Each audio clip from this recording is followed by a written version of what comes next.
Brought to you by Black Mafia Podcast. Hello, Jim. Thank you very much for partaking in this podcast. You've been requested by a lot of people if I could get hold of you and do this, so it's an absolute pleasure. Thanks, Duncan. Thanks for having me. Yeah, I've sort of known you from afar on social media because I know you do a lot of work for highlighting things, especially within the veteran community with P.T.S.D and also other mental health issues. And just thank you for coming. And if you don't mind, we'll start off. And where did you grow up, Jim? Grew up in the Midlands in Wolverhampton. I'm now 70 years old, so not much of a job prospect, potential amateur mechanic in my early days. But at 14 or 15, joined the army, more out of boredom, but my dad served. My dad served all his life. He was a parachute jump instructor with the Royal Signals. He out in Ceylon and all sorts of weird and wonderful places. And he always said, you know, it'll make something of you, and you'll always, they'll train you, and you'll always have a job to go to afterwards. So I never really paid much credence to that. But at 15, when I couldn't get a job, after the mechanic work, I just went to the careers information office and made some inquiries. I had no real idea what I was going to ask or what I wanted to do. So you go through the selection process, and the personnel selection officer gives you various tests, one of which was a colour blindness test, which is really weird. And at sort of 14 years old, 15 years old, I was given this book with loads of coloured dots to look at. I had no idea I was looking for numbers in amongst that lot, so I failed that. So signals was what I wanted to go into, and failed miserably because of colour blindness, and took the next best thing, and it was the REOC at the time. So joined that in September 1970. Served all over the world. 2 years in. Sorry.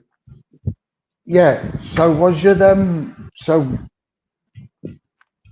as a child was your dad still in the army? He was, yes. He left the army. I forget exactly how old I was when he did, but it was obviously in my really young formative years, you know, 7, 8, 9, something like that, but probably even before that. So I didn't really know too much about what he did. I mean, he's passed now along with my mom, but they were both, she was a teleprinter operator in Singapore, and he was in Ceylon, Malaya, and they met via the comms thing, sort of thing. Yeah. She's of German origin, so there's an element of German in me, I guess. But he was a boxer. He was a flyweight champion boxer, pretty much in the vein of Jimmy Wilde, who's the Welsh boxer, flyweight champion way back. But he's played football for the army, and he was a parachute jump instructor. So he was a man of morals. It's a small world, Jim. It's a small world. Small world. It is. My old man was out in Malaya as well. Yeah. He loved it. He loved it. I mean, I've got some of the old black and white photos and stuff that he sent me, and they're from another time. So with your old man doing all that, and obviously you're growing up and you're in Wolverhampton, it could have been really tough. I take it in the late 60s and the early 70s growing up. Was it was it just expected of you to just pop into the Army Careers Office? I don't think so, no. There was no real expectation of anything. There were jobs around at the time, if you could get hold of them. My dad worked for Saab Casting, so he was a night worker for pretty much all my growing up life until I left home and joined the forces. He was an inspector of casting, so he'd be coming home in the morning. We'd be going out. We very rarely saw him, you know. He'd come back 4 or 5 in the morning, jump in his bed or whatever. We'd go to school and all that sort of stuff. So he worked really, really hard, held down a couple of jobs at times. Times were hard. I mean, there were jobs to be had, but nothing with any real career prospects. I mean, I said I had an apprentice mechanic job for a while, ripping the engines out of Hillman Imps and stuff like that. But it never really lasted that long. And that's when my dad said, look, have you ever thought just the forces? And that's that's when I sort of did the deed and left for Deep Cut in September '70 and did a couple of years as a boy soldier down there. Yeah. Not the best 2 years of my life, to be honest. Didn't really enjoy that side of it. Yeah, It yeah, was more like, yeah, I can imagine. yeah, it's more like an advanced nursery kind of thing. You know, it wasn't really soldiering as such. You were marched around, or I mean, marching was everything. You were just marched everywhere, and you marched there, marched to breakfast, marched to bedtime, and there was education. They had an education centre there, and they furthered. I did my advanced education, all that sort of army education. So that did stand me in some stead. But those 2 years, I could have done without. Okay. So you got through your training, the 2 years and so forth. So where did you end up going then? After First posting from there was to HQ 3 Div in Bulford, and I think the Green Jackets were there at the time as well. That was 72, 73, serving HQ 3 Armour Div, which was then at Bulford, and did a couple of years there, training as a clerk, worked in the registry, pretty much as a general dog's body until I was promoted to Lance Corporal. But those formative years were kind of like they were shaping. Started doing things that actually involved a little bit of soldiering, weapon training, ranges, all that sort of stuff, which is pretty much what folks wanted to do. Then out to Belize in So what was your first 1975. tour? You actually, Belize, yeah. Oh yeah. Okay, yeah. Cool. Nice. Belize in 75, 76, which is where I met my wife, still my wife. Yeah. Well, I feel quite proud.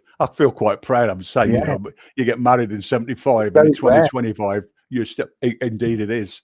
And she's a diamond. You deserve a gold medal, pal.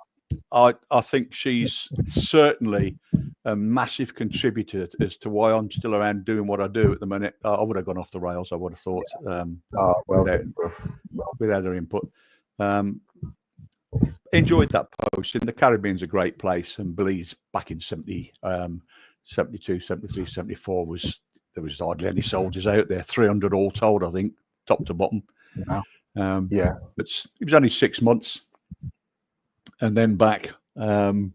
I should have had my resume here with all my other bloody postings on it, and I should have actually. No, but like I'm just trying to get a feel for you, Jim. Yeah. So what was your first active tour of such?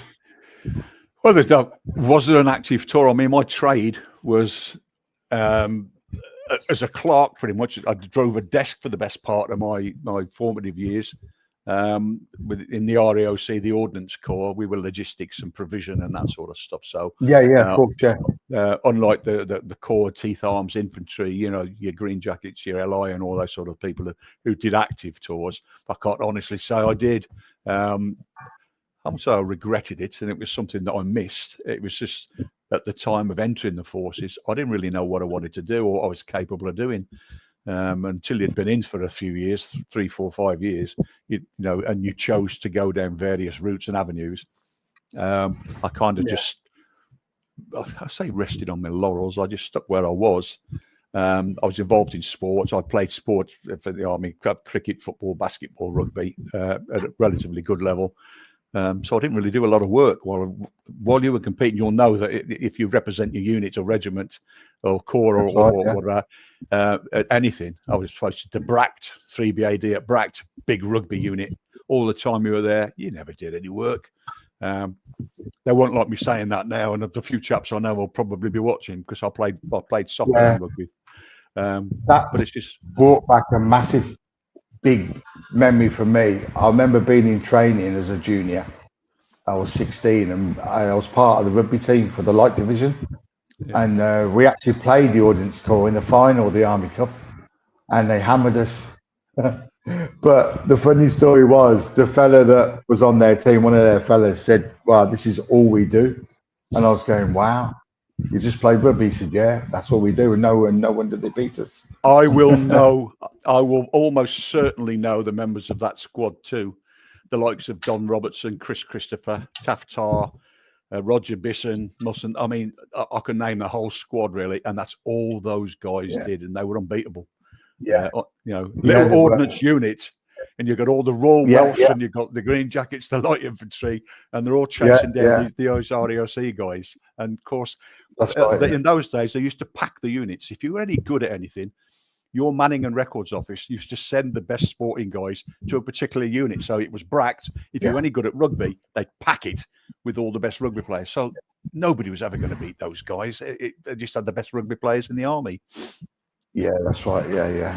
No, it's good. It's good old days, though. So, yeah, massively. So you went to Belize. I take it you went to Germany at all? Yeah, I served at my last post was HQ BOR or UKSCG, United Kingdom Support Group Germany, as it was then. Yeah. I was a W01 then, Superintendent Clark. So again, carry a big stick and don't do an awful lot of work, but I thoroughly enjoyed that. Served, where else was I? 79 Supply Depot at Hona on the Hona Bergen Ranges near Celle. I was I was a sergeant there back at 79 Supply Depot. That was great. Served in Belgium at Shape. 4 good years there. Loved it. I like Germany as well. I did enjoy it myself. Like it, funny enough, I was born in Germany because my old mum was in the tank regiment, and I was born at Hanover Hospital. I was going to say either that or Iserlohn. Yeah, Hanover. And my mum and dad had a scab pad, which is just for the civvies watching. It's a Mary Quarter at Hona, actually, and then come forward 25, 30 years, and I'm serving in Celle, just down the road from Hona. Yeah, know it well. And I spent some years in Germany because I was there as a kid for 5 years, and then obviously I was stationed there for 4 years. So Hona was great. The roundhouse. Celle was great. Celle was just all black and white buildings, look, all the old Tudor houses and everything.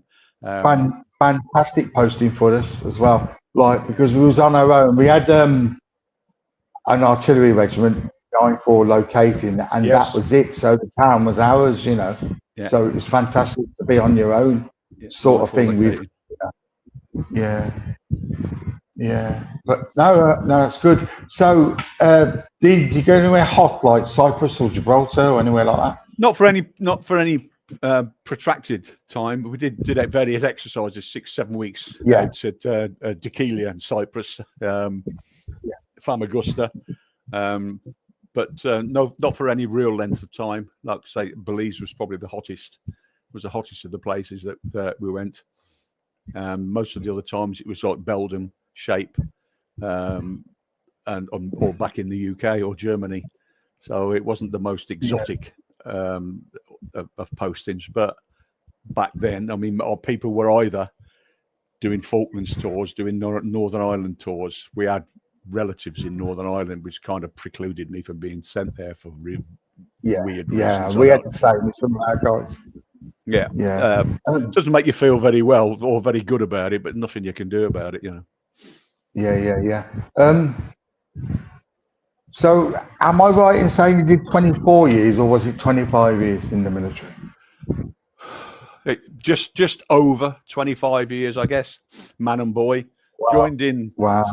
Joined in September 70, left 1994, 1994, 95. My last job was actually working for one infantry brigade in Dover, and they gave me a little Opel Corsa with all this ID card. We were on the brink of issuing these new plastic fancy ID cards to the army, and my job was to drive around with this little Opel Corsa, go up to Otterburn training range, going up to Inverness and drive up and get all the TA guys signatures so that we can put them on the new ID cards to issue them. And that was my last job when I finished in sort of like 1994. So the best part of 24 and a half, 25 years. Well, it's a fantastic length of service, Jim, if you don't mind saying, and No. kudos to you. Yeah, Fantastic. not all great, but I wouldn't change it. I find it was character shaping and building, and a lot of things have changed, as you know, health and safety and all various aspects of military life now. You couldn't. There was no social media back then. You know, barely had people carrying phones. There was certainly, you know, you had to go to a phone box. You want to make a phone call. I know it sounds archaic, but that's how it was. Yeah, that's right. Yeah. And you never had any problems with social media or whatever problems there were. You wrote to somebody, you waited a week to get a letter back, sort of thing. There were no email either. It was wonderful, Yeah. to be fair. Yeah. So the gym, since you've left the military. Yeah, the gym. Left the military in 1994. I actually went straight into work. I was lucky enough to go straight out of the military into work. There was a place down at John Brown Engineering. They're the people that work at Clydebank in Scotland and build the shipyards and all that sort of stuff. But they built there's a place down near Sittingbourne, Sheerness, called Groverse Energy, and John Brown Engineering opened up a site down there, and they were advertising for somebody to do all their maps and all their installation records and drawings and that sort of stuff. So I thought, well, I finished as a W1 and I knew all about documenting and paperwork and driving desks and stuff like that. So I went down to see this guy, and he was leaving. He was an ex-major, and he'd been there for about 4 years, and he was going to take over Canterbury Cricket Club's accounts. I sat with him for 10 minutes, and he just asked me what I was doing, what I'd done in the military, and I said what I'd left as. What jobs did you do and where'd you go? And within 10 minutes, he'd given me the job. He said, I'm not interviewing anybody else. He said, I want somebody I know can do this job. And as former military, we have to learn to trust each other. And I was there for 3.5 years doing that, doing all their husbandry, all their accounts and all their records and maps and drawings and stuff. It was quite an informative time for me because I had to learn on the job. Accounting and, you know, recording stuff. I mean, I'm used to handling top secret documents and all that sort of stuff and registering all this. So maps and charts, it was just a matter of dating them, putting them in order, putting them in a filing cabinet.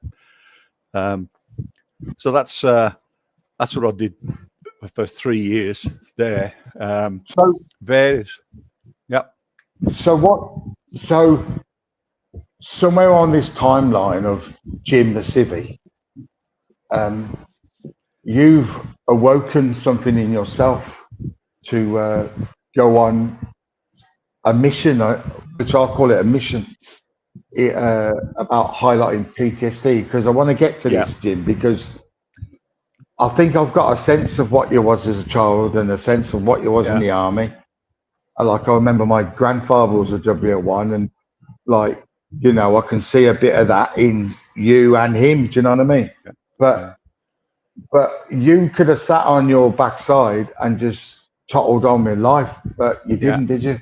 Now, the thing that flicked the switch for me, I spent 5.5 years at Kent Police as a team leader in their control room at Maidstone, initially taking calls from distraught people, dealing with suicide people, throwing themselves off bridges, under trains and trying to talk them down, all that sort of stuff, harrowing. And you have to learn at the end of the day to pigeonhole that when you walk out the door at night, and then without bringing that baggage home with you and letting it on the wife, because I mean, the last thing I wanted to do was involve her or make her feel that her husband wasn't capable of.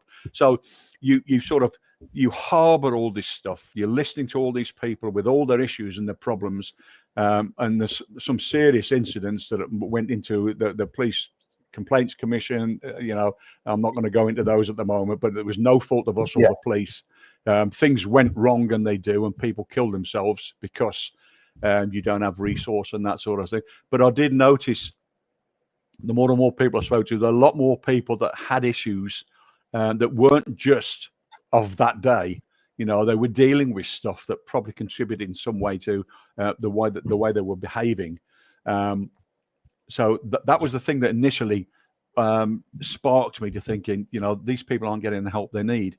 I without going too much detail about the police, I then left. I worked in Dubai. I walked out on the Emirates there on the waterfronts out there for a couple of years.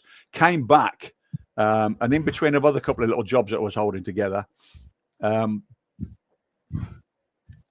friend of mine called Jeff Williams, who's a Marine bootneck, got to talking to him, and he said, "Have you any idea how many guys that we're losing each year?" I said, "No, just Google it." He said, "No, you can't, mate. You won't find out." So I said, "But there must be something somewhere at the ONS." He said, "Try it." So I'm not a lame ass when it comes to investigative stuff online. So I spent probably 2.5 months scraping whatever I could off the internet, and from whatever source, freedom of information, all that sort of stuff. Can I just stop you there for one moment? I can vouch for this because I've always, in the back of my mind for the last sort of probably 8-9 years, thought how many veterans are doing this? Yeah. And it is true. I didn't know any of this, the figures, until you made me aware from one of your posts on social media. Yeah. Sorry, I had to get that out there because it's true. No, absolutely no problem at all. So, having speaking with Jeff, I said we could look into this. He formed something called Veterans United Against Suicide, VUAS. It's only a very small clique of people. There were about 4 or 5 of us at the time. I've since gone my own way, and they do their thing or whatever. But I still do the recording of the veteran stuff. And he said, "What do you think?" And I said, "Well, I'm going to dig into it." And he said, "I'd really like to know," because he had a very close friend of his that took his own life, and he said, "I'd love to know what was the background behind this guy. Why? Because I knew him very well. At least I thought I did. And then he did that." So I did my little 2 months digging around and come up with the figures. I started in 2017. I went to units. I went to coroners. I went all over the place and started building a spreadsheet together to give me some facts and figures. 2017 was pretty lame. There wasn't enough data to get together, so somewhere 17 to 20. But 18 onwards, it was like I had to keep me emails and everything open. Bang, another one. Bang, another one. Bang, another one. Bang, another one. We 6 or 7 in a week. We were getting 80 to 100 in a year, and I then went. We started hitting. First of all, it was Gavin Williamson. Then we went to Penny Mordaunt, Johnny Mercer, Ben Wallace, Leo Doherty, and whoever, saying, "Are you aware?" Eventually, Johnny Mercer agreed to meet me in London, and I went to the Ministry of Defence with a couple of other people who were putting their cases on the Armed Forces Compensation Scheme, who were mentioned, war widows pensions and that sort of thing. Yeah. We sat, eventually when we got in the building, we sat down with Johnny Mercer, and this was the most disappointing thing for me. Having known that this guy was former military, and he'd done his bit and all the rest of the stuff in Iraq, and fair play. But you're an MP now, your job's changed. And you have a responsibility to the people that you're allegedly supposed to. So I'm sitting at the desk with him. We've got papers in front of us, and he didn't even look up. Somebody kept knocking the door. "Mr. Mercer, you're 3 o'clock soon. Mr. Mercer, you're what's it o'clock?" We were looking at each other, 6 or 7 of us looking around the table saying, apart from being really rude, I then looked at Johnny and said, "Johnny, it's took 2 years for us to get to this table, and you've agreed to listen to us. At least give us that. We're looking at you, expect you to get up and say, or make your peace and disappear." He went round, he looked at each individual and was reading basically their own bio back to them. So he's reading my own bio. I said, "Well, I know about me, Johnny. We don't need to be doing this." Yeah. And all the way to there. So it was basically a real waste of time. And then he started talking about something else, which was off topic. I had a piece of paper in front of me and I just wrote on it. I could see he was watching me from the other side of the table. And I wrote, "This is a waste of time." And I pushed it to my left. And this guy next to me says, "Yeah, it is." I think we were in there 30 minutes. At the end of it, I got his secretary. I said, we've achieved nothing here today. The idea was that we bring the cases, we show Mr. Mercer the amount of suicides that the military and the veterans community are suffering each year. And he either says he's going to do something about it and he paves the way ahead and he gives me a plan, or he says he's not going to do anything about it and then we'll just leave. She says, no, we do intend to do something about it. It's probably going to take 6 months. And I thought, fair play. You say you need to take I don't have a problem with that if you're going to take the issue on. Because I said, well, 6 months, you've got to put all the infrastructure and logistics in place for that sort of thing. She says, yes, and it's a very lengthy procedure. I said, it's funny that you should say that because I've just actually put a spreadsheet together for the past 5 years and I've got all the data and I can actually share it with you, which will save you a lot of time. They weren't interested. I don't think there ever was. When we left that room, having said they were going to investigate it, within 10 days, there was a statement from the Ministry of Defence, because we'd asked for the freedom of information, that said, we have, and this is what I highlighted it in yellow and sent it back to him, we have no intention of documenting veterans' suicides, not the military suicides are serving, because they've got a responsibility to serving people. They're actually working for them, so that, but because the veterans have now transitioned, they're in Civic Street, we have no intention. So I just said to Mercer, he never returned. I said, why did you U-turn? Why is the Minister's Defence? What is it they're frightened of? What is it you expect to find that you think you can't deal with? At that point, there was a disconnection, and they will never engage with me because I've got too much information that's valid, verified, and can make them look stupid. Absolutely. Just on a personal note to you, I take my hat off to you, sir, because you're the only person that dug into this. I mean, properly dug into this. I mean, just for the viewer and myself, I just want to get this right. Are you saying it's like one every 7 days, one every 6 days? The problem we've got at the moment, Duncan, is that from the figures that I've shown you, it was on average 80, 90, 95 a year, you know, or whatever. And to date, from 2017 to 2025, there are, I would say, a minimal. I mean, I've counted 526, but it's more than that because I've got coroner's reports outstanding. We've got deaths that are deemed not to be suicide when somebody's actually cut a guy down from a tree with a ligature around his neck. That's deemed not to be a suicide. I would be questioning whoever that coroner is, and this is what we're dealing with at the moment. Yeah. But the worst thing for us is the complete denial for people like Tobias Elwood to stand up and say the suicide figures that I'm recording or that we're putting into the public domain, because I would give them to the media, to the Telegraph, you know, anybody that asks me, Rui Hassan, ITV, as you say, he said, my figures are not disproportionate to those of the national losses. Where I got him, and this is where they cut me off completely, because I said, he said, your figures are not disproportionate. In other words, they're no different to those of the national average. I just went back in one soundbite, and this is what did it. I said, if you're not recording veteran suicides, how do you know? You don't have figures. If you're not recording those losses, how can you say that they are not disproportionate? Because you don't have a baseline figure to go off. You can't say, well, we've got 400 and it's 600. You don't know how many because you're not counting them.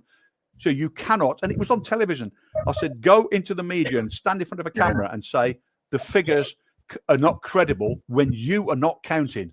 I'm counting, I'm verifying, I'm getting coroner's reports, I'm getting information from units.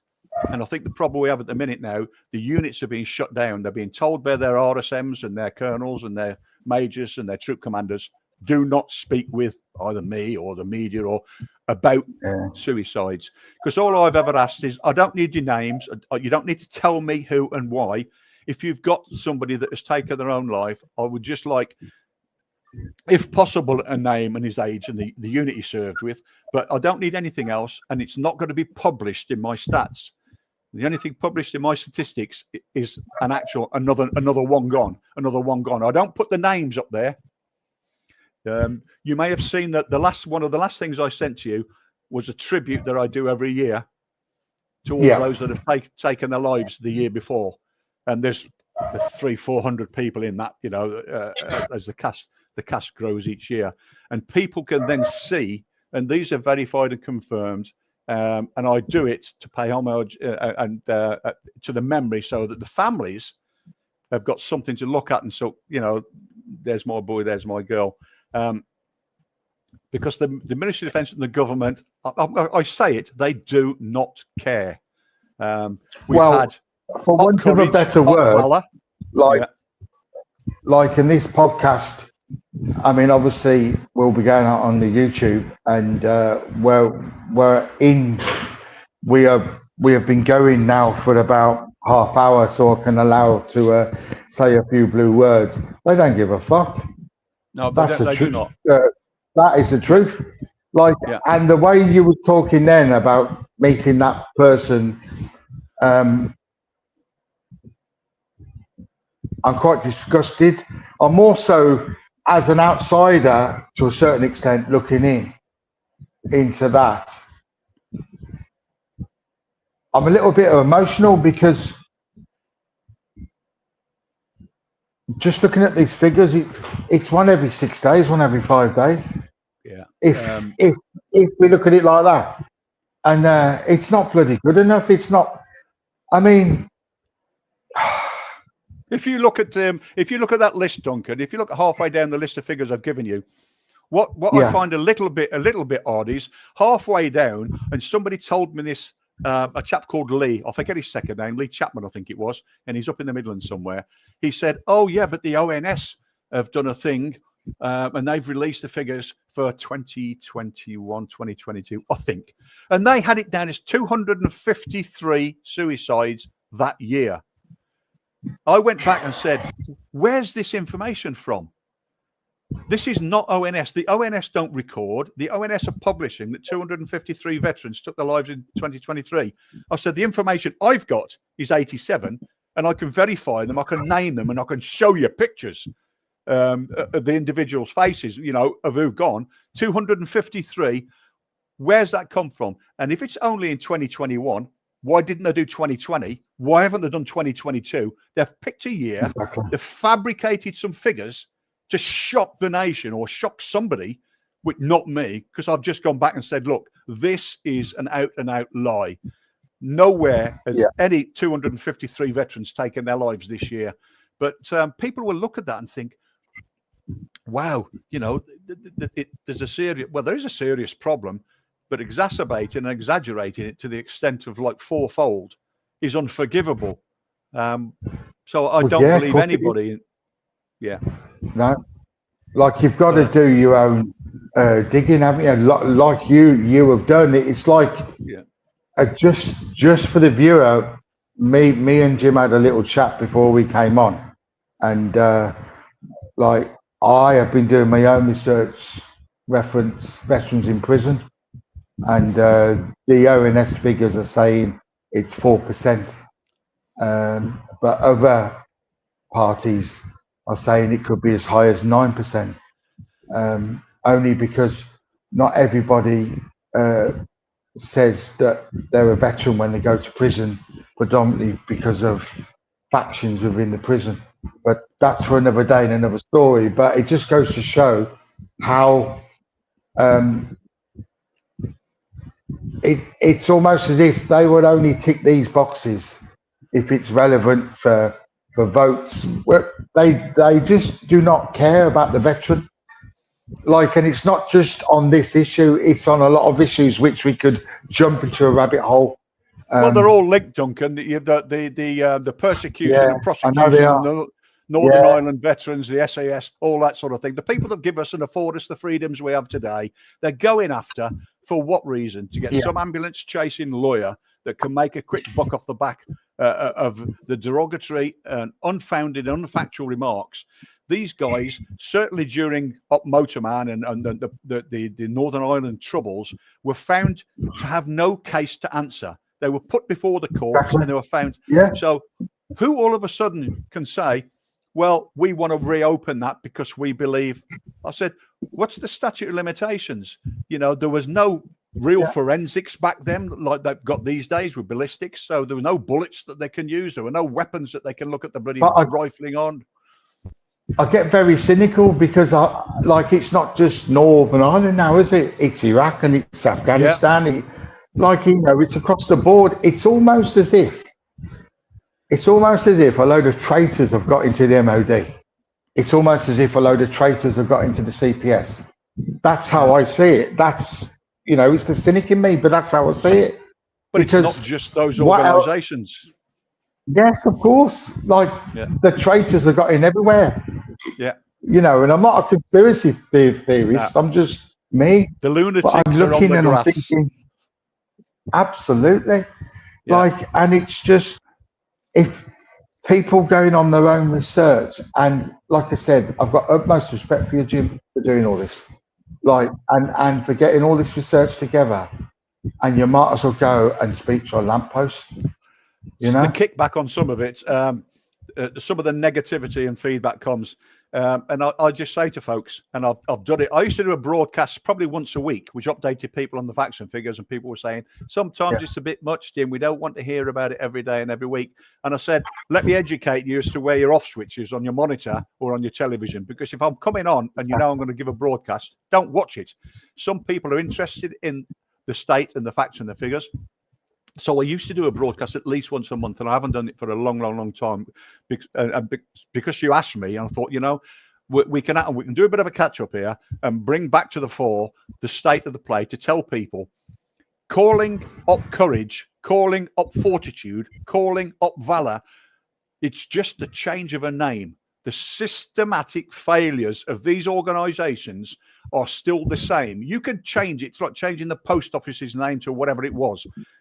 Just because a system was called Up Valor or Fortitude or Up Courage, and you think that's going to help veterans, you're still expecting veterans to rock up. You're going to medicate them for 6 weeks, and they're going to be told to come back. And these guys are not coming back for the very simple reason is they're not around anymore. You cannot medicate somebody, tell them to come back, and within that 6 weeks, expect them to be leading a stable, comfortable life without fallout from the lives that they've led. I always feel strongly about this because they have no idea what they are doing. You cannot do that. I'm wearing a shirt in a minute. This is the only organisation at the moment, the only organisation that I will support, P.T.S.D resolution at the moment. So here's a shout out to the people that run this organisation that will take a phone call from a veteran anytime, day or night, and get him the help he needs and his family, not just him. Other people do it.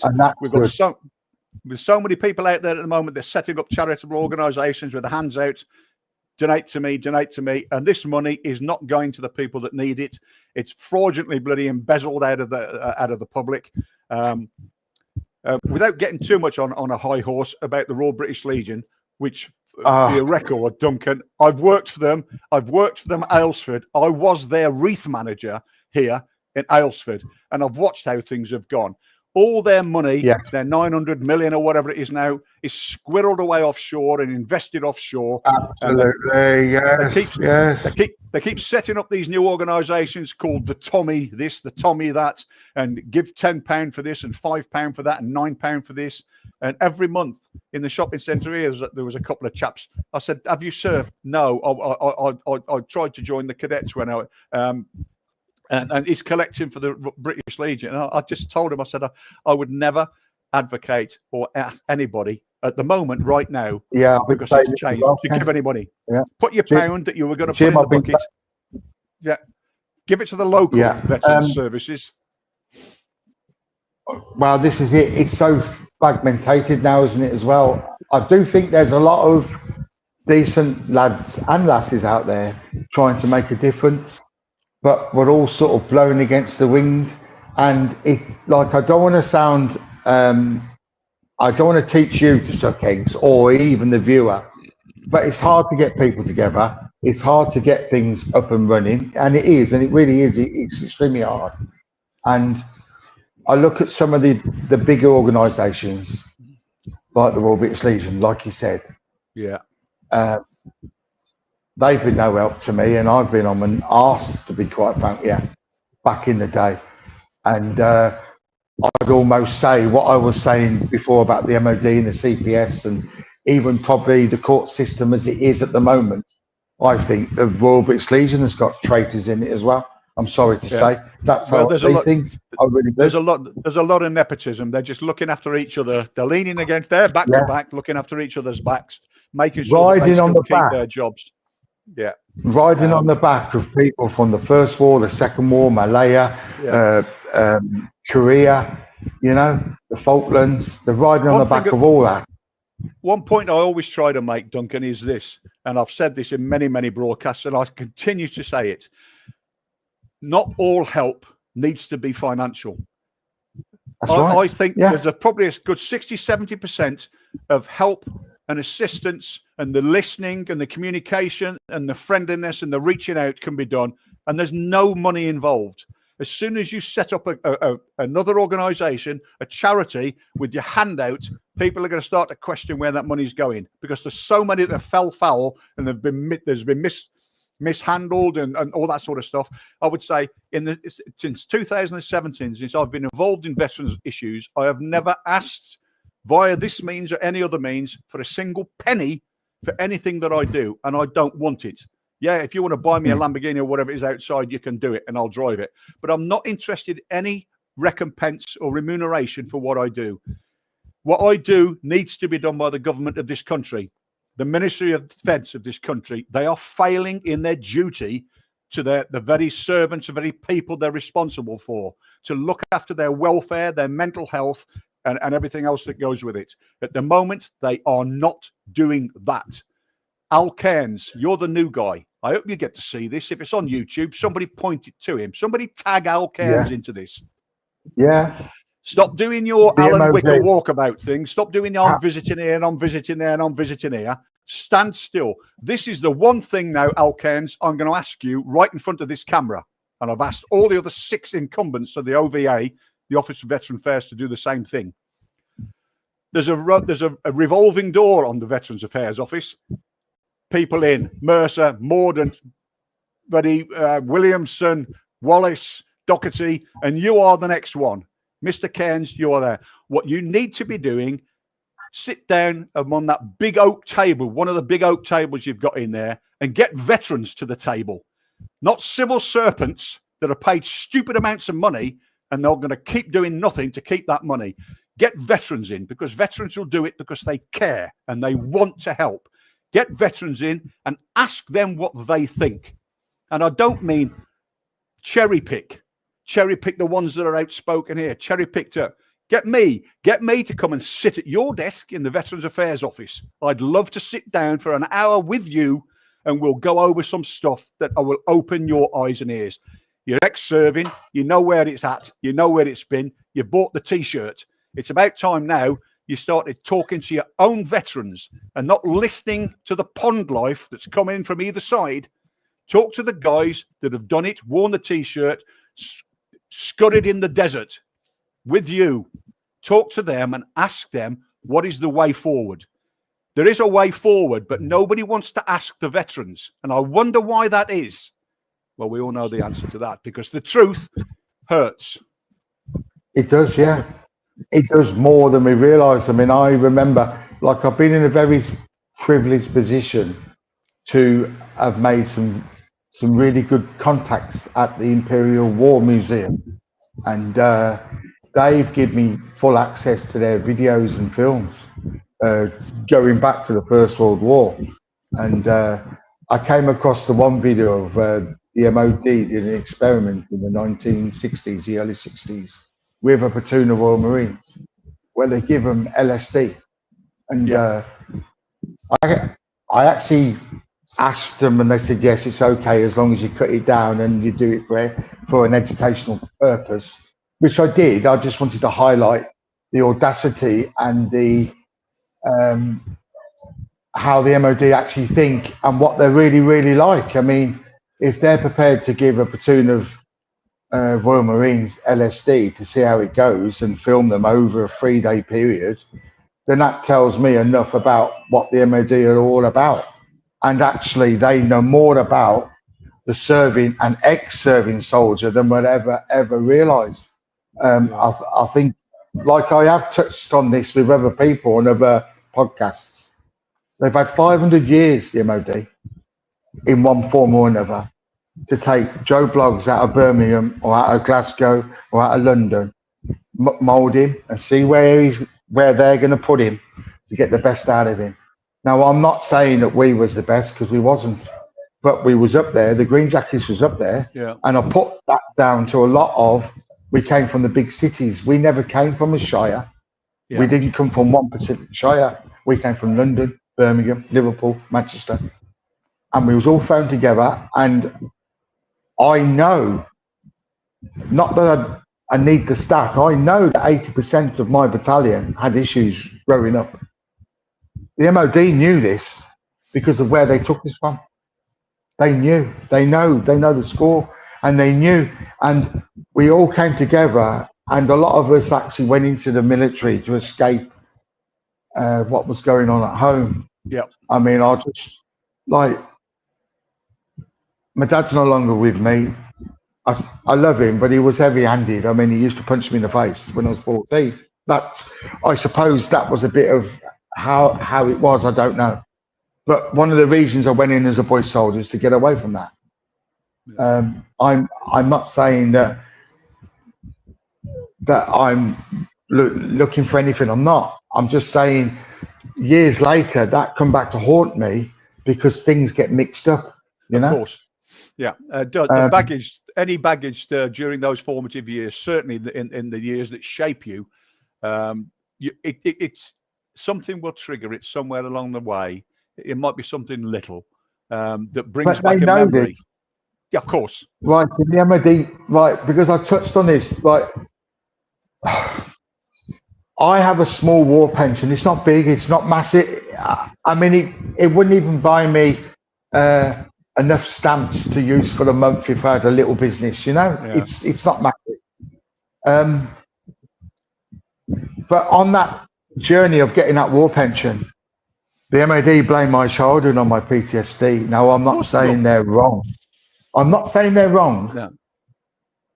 But I'm not saying they're right. They're half and half. But how did they know? Because they didn't know me, really. No. Did they? Did they? I'm saying. Or... No, they didn't know you. It absolves them of the responsibility. If they'd have said, look, it could be your behavior at the moment, or the fact that you've got mental health issues, or the fact that you took your life was dependent on as a result of your service. And I keep hearing that. Now, I agree with a lot of the time, a lot of soldiers or a lot of guys that move into the military do bring with them a certain amount of baggage. It's just normal. The same in any walk of life. People have trauma and they deal with it. But, you know, when we're losing people that have served, like, you know, 20 years within the Special Boat Service or the Special Air Service, and that person takes their life, there's a pretty good chance that it's not because of what he did 30 years ago. It's because of what he's done in the 20 years as a special operator. The stuff he's seen done and doesn't want to recall is what's it, you know, and they never really address that. They're too quick to say, well, we do believe it was probably something that was historical throughout their childhood. And as I say, you can't rule it out, but you also can't rubber stamp and say, this soldier took his life because he was beaten at school when he was 15 and he's 47 now. You can't do that. Yeah, excuse me. Like I was just trying to ring in about that. That's when it becomes a complex PTSD. It's a lot of different things. And what I'm trying to highlight in my little ways as I go through life, I see people with complex PTSD, and it's a bit of childhood, it's a bit of this, it's the military, it's adapting to Civvy Street, it's all rolled into one. And what I'm trying to say, not just to you or to have you on here, is the MOD know this. They know all this.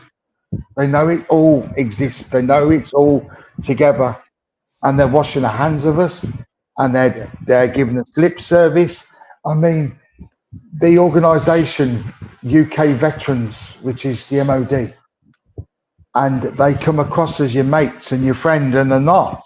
They're not. No. They are, for want of a better word, they are traitors. They are traitors again.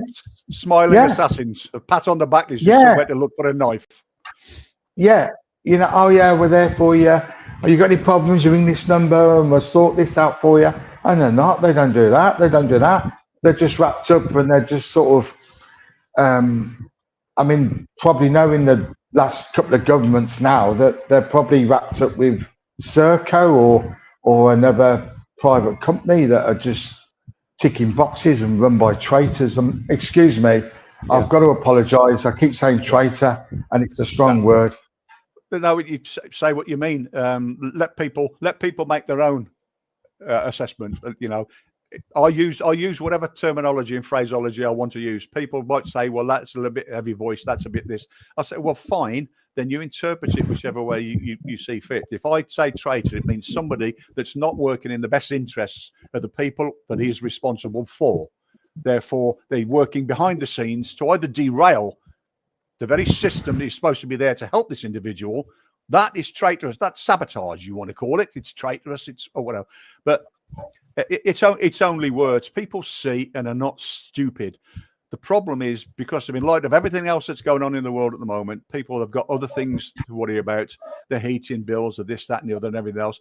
The last thing on their mind is worrying about veterans issues. And I've heard people say, well, why should you get any preferential treatment? You know, you're no different to anybody else. Well, we're not after preferential treatment. I mean, we had a thing called the Armed Forces Covenant, which all doctors, surgeries should have had outside, and they're all paying lip service to that. You know, that says we should not be disadvantaged in any way. It doesn't say we should jump the queue. It just said we shouldn't be disadvantaged in any way, and we are. Yeah, I have a personal experience of that. I've actually said about the Armed Forces Covenant to the receptionist at my GP, and she didn't know what I was talking about. And then I wanted to highlight it massively, and I went on a mission, and I spoke to the general practitioner, the manager of the practice, and they said they were fully aware of it, but they didn't quite understand it.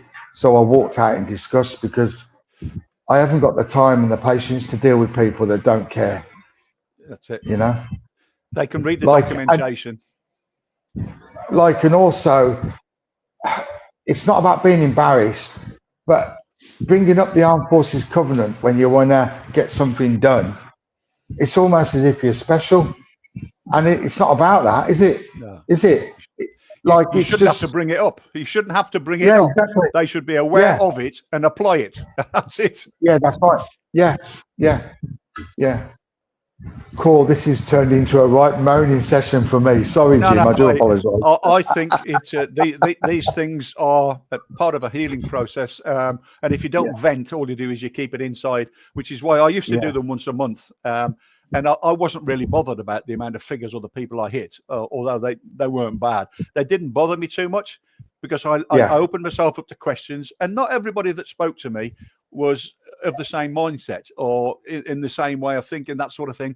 And they'd come up with negative stuff. And I thought, well, it's great, because that's what I want you to do. And that way it gives me an opportunity, not to try and change your train of thought, but at least to inform you that you may not be in full receipt of all the information. You'll see something on the BBC or something that will tell you that this is happening. Yeah, if you actually go to Jazeera or somewhere else and find out, you'll find out that what really happened. So the mainstream media are probably one of our worst enemies as regards telling everybody that this is happening when it's not. Misinformation. Yeah, I think the last 15 years for me has been a learning curve, not just on the BBC or ITV, but on how much I love the MOD, and I thought I'm almost going to say that I was very naive, even as a 40-year-old man, because I thought everything was actually good. And actually looking back and researching my dad's military career, my grandfather's military career, and what had gone on and so forth. And my dad fought in Aden, which is the old, it's Yemen today, isn't it? And Yeah. I looked at some of his military record of the 4th Royal Tank Regiment, and they were in armoured cars. And in one battle, he got through, or his troop of 4 armoured cars got through 50,000 rounds of Browning ammunition. And that's some contact, that is. And he was out there for a year. And they sent him straight to Malaya after. They didn't give him any leave in Blighty. He went straight to Malaya and then went up jungle for 2 years. And they never complain about it, do they? It's their job. They used to go and do it. Yeah, of course. But then I think about him when he was my dad, and he was all right, but then he used to punch me in the face. And I think that had a lot to do with it. I'm not giving him excuses, but I'm just saying that had a lot to do with the way he was. I really do believe that. So he would have been harbouring something there. He's probably got his demons going on. Massive. Yeah, massive. For sure. Yeah. Like, and it's just I sometimes, I don't want to come across as an emotional wreck, because I'm not. I just get so upset about the way that veterans are treated. And I've got to, again, say, Jim, you've got my full respect for doing what you've done. Thank you for that. Yeah, because you're speaking for thousands and thousands of us. And that's why I do it. If I don't do this now, I would only be worried that who else is going to carry the flag? Would somebody else pick up the mantle and do it? And I'm not sure as they would. We're already very fragmented now with this. I mean, with the people that used to work together, and I'm pretty much, as regards recording this stuff and the media watch it, it's me. There is nobody else. And I don't have any other organisation behind me. I share the information with various other sites and they can publish it. I don't have an issue with that. Anybody can have it. But as regards the detail, and like I say, I've got all the photos and the address. I've got all that sort. I'm the only one that holds that spreadsheet, and it's just not something I would say. What you can have this spreadsheet, because there's like nearly 9 years work that I've invested in putting this thing together, in the hope that the Ministry of Defence, or even the government, I don't expect the government to do it, but the Ministry of Defence to say, Mr. Wild, come and see us. We'd like to talk to you about that. Go down and sit with them, show it to them and say, look, this may be a mile wide of the mark. I'm not sure, but it's more than you have. And if we sit there now, or you put some resource into it, we could make this a very accurate document. But I don't think they want the public to know the extent of the problem. And that is the issue. That's where we're at. Of course. But I'll not give up. What does the future, Jim? What does the future hold for you from tomorrow? I mean, I'm retired. I don't do pretty much anything. I mean, I've got, as we speak, my mother-in-law is probably not very well at all at the moment. So that's an issue now with my wife, supporting my wife with her mother. But as regards veterans issues, I'm just fed up of seeing more and more veterans who mean well that are asking for money via charities to me. That we got to stop this. But as regards what am I going to do? I'll do what I do on an everyday basis. I get by. I take care of my family, take care of my house, and I still, sadly, it looks like some of the doors and avenues that we've had that would channel information to me and tell me about losses in confidence, so that I could build this big hammer to hit the MOD with, are being shut down.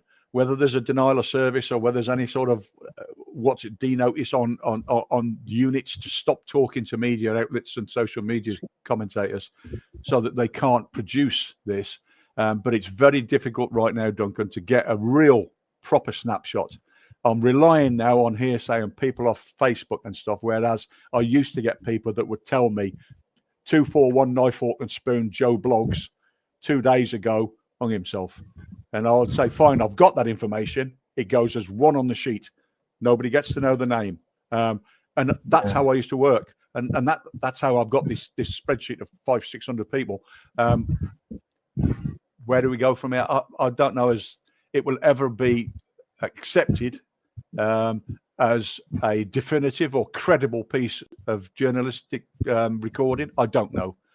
I don't know why not, because nobody else that I know of, certainly not the Ministry of Defence, are recording it via freedom of information. They've said they're not. If they are, then why are they hiding it? Talk to me then. Let me compare you give me yours, I'll give you mine, and we'll get a real proper snapshot. I can't see it happening. They just don't want you to know. And the longer it goes on, the longer the people from like the Falklands and then Iraq and then Afghanistan, those wars are finished, and those individuals are either no longer around, so they're not a problem for the armed forces compensation or anybody else. They're hoping that these people just drop off the radar, and then there's nothing to deal with, because the one thing I am looking into at the moment, and I've still got some fingers in the pies, and that is people that have not been in areas of combat. They've not been in area of operations. They've not been Iraq, Afghanistan, Falklands, but they're 18, 19, 20 years old and are taking their lives. So that's what I'm having to dig into that at the moment. I know some of it has to do, they said 18, 19, 20, it would have been possibly what they're bringing into the forces. They got an issue. They've come to hide away from it. Something triggers it, and then they do the deed, sort of thing. But there's a number. There's quite a number, and that's the next thing. Well, I'm going to shine a light on that and say, did you know this many? Freedom of information. Tell me, and I don't expect to get anything back from that either. Jim, you've done sterling work, and whatever work you do from now is going to be just as sterling. I can feel it myself. Thank you for that. I'll just say, appreciate it. You don't look 70. You must have had a good paper round, but you really must have. I'll tell you what does it. I've got L3, L5 problems with my back. So I used to run marathons, half marathons all the time. I can't do that now. But what I do, and this has been transformational. Way back when I was serving at Shape, I used to do a lot of Nautilus work and watch it. And I used to get on one of these rowers, right? Yeah. I've invested in one of these Concept 2 rowers for the past 10 years, whatever. And I row. Okay. And I row. I can get off it and come in here. And my missus says, you're going to go and do some rowing? Because I can row 10Ks, come in, and I ain't busted a sweat. I compete around the world with my son, who holds 7 or 8 world records on Concept 2. The guy, Ian, in the picture, he holds world records and everything else. I got him into it. He said, well, Dad, come and row with me. We'll do Budapest. So we're doing all these big competitions, and I've got medals upstairs for 69-year-old, winning gold medals for them. I think, well, do people actually still go and do that? He says, everybody wants to do it because anybody can sit down, and then it's just about technique. Because a lot of people, they sort of bust a gut over the first 2 or 3 minutes and they're out of breath. All about technique. And when you've mastered that, so that's what I do every day. I'll get on that, do 30, 45 minutes and come off, get the old cardio going. And well, fair play to you. Yeah. You've got to do something. You can walk, or do whatever. Yeah. Okay. Well, Jim, look, it's been a pleasure.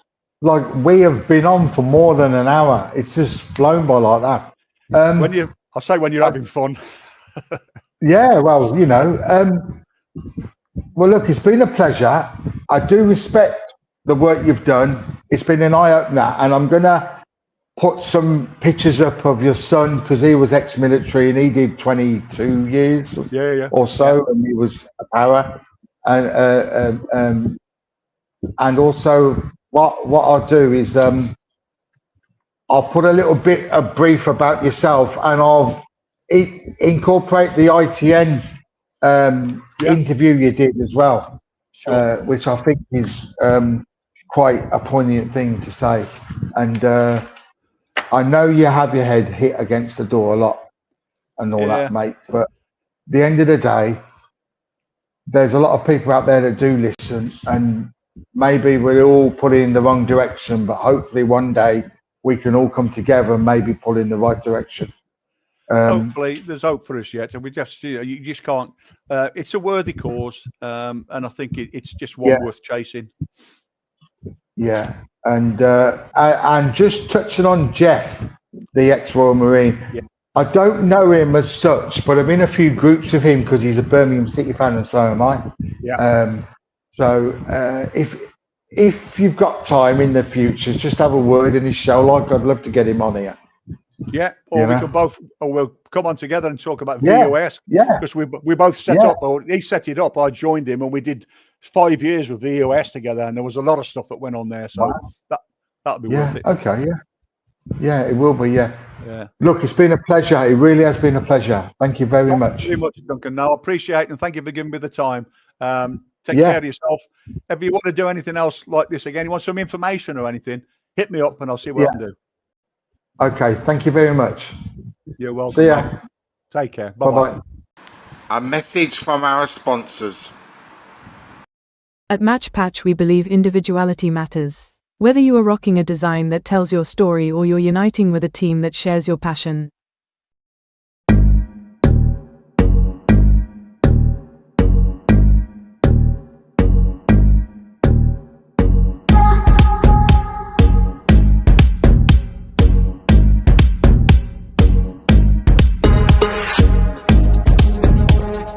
Match Patch, stay unique. Stay you.